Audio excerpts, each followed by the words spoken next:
তাপসী মালিকের মূর্তিতে মাল্যদান। গতকাল হুগলির সিঙ্গুর আন্দোলনের শহীদ তাপসী মালিকের অষ্টাদশ মৃত্যু বার্ষিকীতে কামারকুণ্ড বাজেমেলিয়া উজ্জ্বল সংঘের সামনে তাপসী মালিকের মর্মর মূর্তিতে মাল্যদান করে শ্রদ্ধা জানালেন রাজ্যের মন্ত্রী বেচারাম মান্না। এছাড়াও উপস্থিত ছিলেন তাপসী মালিকের বাবা সহ অন্যান্য বিশিষ্ট ব্যক্তিবর্গ। উচ্চ আদালত সিবিআই তদন্তের নির্দেশ দিয়েছিলেন এবং সিবিআই তদন্তে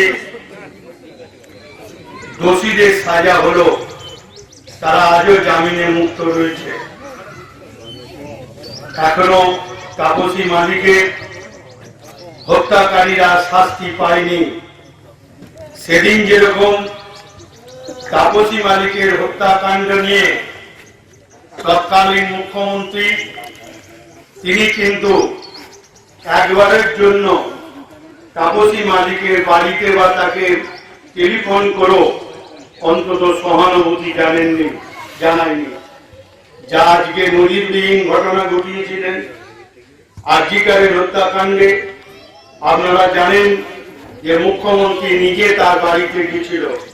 সেদিন তৎকালীন মুখ্যমন্ত্রী বুদ্ধদেব ভট্টাচার্য সেই সৌজন্য শুধু দেখার নিয়ে এটুকু জেনে রাখবে।